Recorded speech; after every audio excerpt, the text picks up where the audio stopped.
And I'm going to read a little scene with Shoshana here from the second book, just to give you some taster. So, because it's not the first Shoshana scene, it doesn't really introduce her very well. So she's 28, she's very pretty, she's statuesque, she's got long, straight brown hair that she normally wears in a ponytail, and as I say, she's an expert in primate communication. She's actually from South Carolina, but she works at the university, or she's a grad student at the University of California, San Diego. But when she wakes up, I always think the best way to start a reading is with two lesbians naked in bed together. So let's go with it. She wakes up, Shoshana, and so this is the trick. We already know by this point that Max, as she's called here, her real name is Maxine, she's a woman.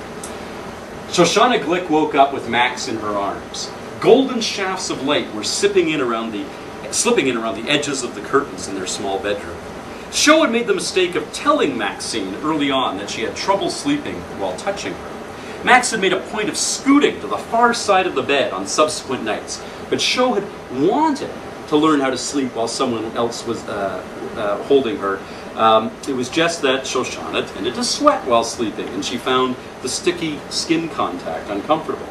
Turned out all she needed was for one of them to wear a t-shirt to bed, and right now, it was her. Shoshana's shirt was yellow with a drawing on it of the late, great Washoe, the first chimp to learn sign language. Sho's tan was a good one, if she did say so herself, a nice even caramel. Max had chocolate brown skin. The contrast their intertwined limbs made was quite lovely, Sho thought. Shoshana had liked the film they'd watched last night, but Maxine had loved it. The two of them had been working their way through the Planet of the Apes movies. They'd started watching them when the Lawgiver statue had been donated to the Institute. It was this 8-foot-tall statue of the Lawgiver from Planet of the Apes that somebody gave to this primate institute as a joke. The films, they were ridiculous, the films from a primatological point of view. Pacifist chimps and violent gorillas instead of the other way around. But Sho and Max had found themselves caught up in the stories, although that hadn't prevented them from doing an MST3K on them now and then. We don't get that show in Canada, but the Americans all get Mystery Science Theater 3000. Last night, they'd watched the fourth film. Max had made Sho pause it partway through and had excitedly announced that Conquest of the Planet of the Apes was clearly a parable about the Watts race riots in Los Angeles in 1965. Something her grandfather had been part of. Hell, she said, had almost been killed in.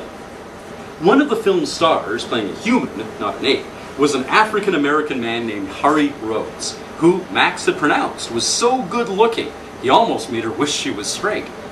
There had been a powerful scene between his character, a man named MacDonald, and the chimpanzee Caesar.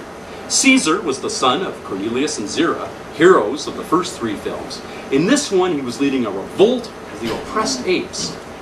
You, above everyone else, should understand, Caesar exhorted MacDonald. Yes, indeed, Sho had thought, if anyone could understand another's struggle for equality, it should be those who had to fight to gain it themselves. She did agree that it was a wonderful film, much better than the second one, and at least as good as the third. But given the current real-life news, they had watched the president's campaign speech today about the need for a sure and swift response to China's atrocities. They'd both found Caesar's soliloquy at the end disturbing. Where there is fire, there is smoke.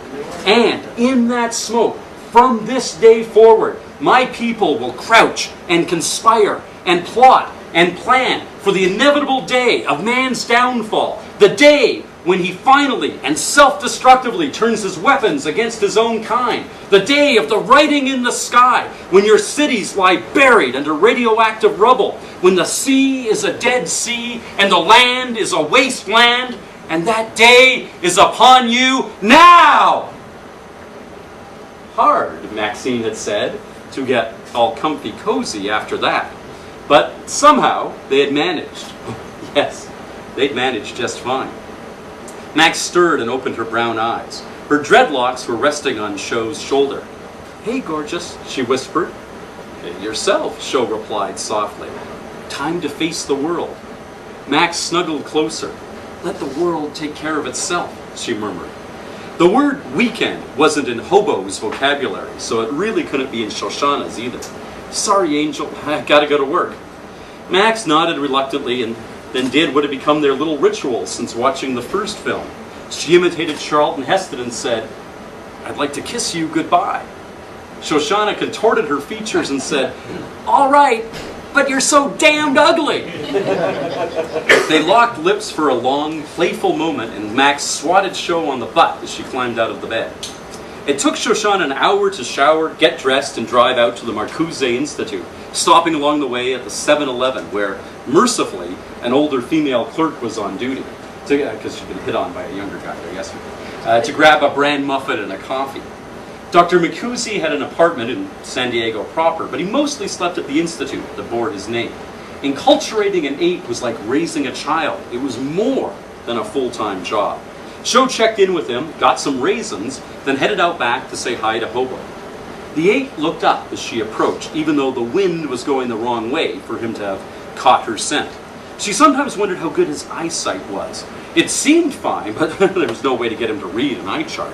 Still, it would be fascinating to know if he simplified her forms so much in his paintings because his style was minimalist, or just because all he really saw when he looked at her across the gazebo was fuzzy blotches of color. "Good morning," Shoshana signed as she closed the distance. He didn't reply, and again thoughts that his vision might not be that good crossed her mind. She waited until she was just 6 feet away from him and tried again. She often signed to him from such a distance, and he'd never had any trouble following along. But there was still no reply. A small bird was hopping across the grass, as oblivious to the two primates as its dinosaurian ancestors had been to the mammals of long ago. Hobo eyed the bird sullenly. "What's wrong?" signed Shoshana. Sho was used to Hobo greeting her with a hug. Indeed, most days he ran over on all fours to meet her. But today he just sat there. He sometimes did that during the hottest summer afternoons, but it was October 6th now, and still early morning. "Hobo sick?" Shoshana asked. He removed his hand from under his jaw as if he was going to use it to sign a reply, but after a moment, he just let it fall.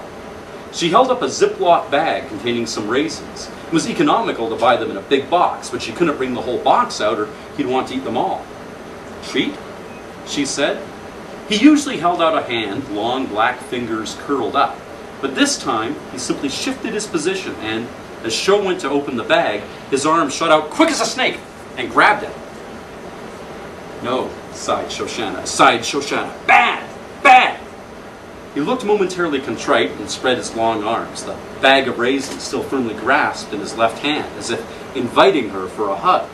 She smiled and moved closer, and he reached behind her head with his right hand, and he suddenly yanked hard on her ponytail. "Shit!" She ducked backwards and stood, hands on hips, looking at the ape. "Bad, Hobo!" she said, scolding him with words aloud, something she only did when really angry with him. "Bad! Bad, Hobo!"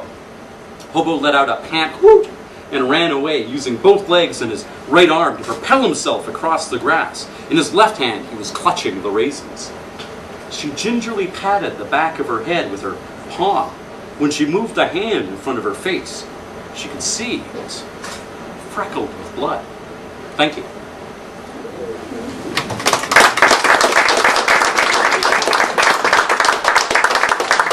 So that's how you turn your misspent youth watching science fiction films into a career. You write novels about people watching the films that you fondly remember.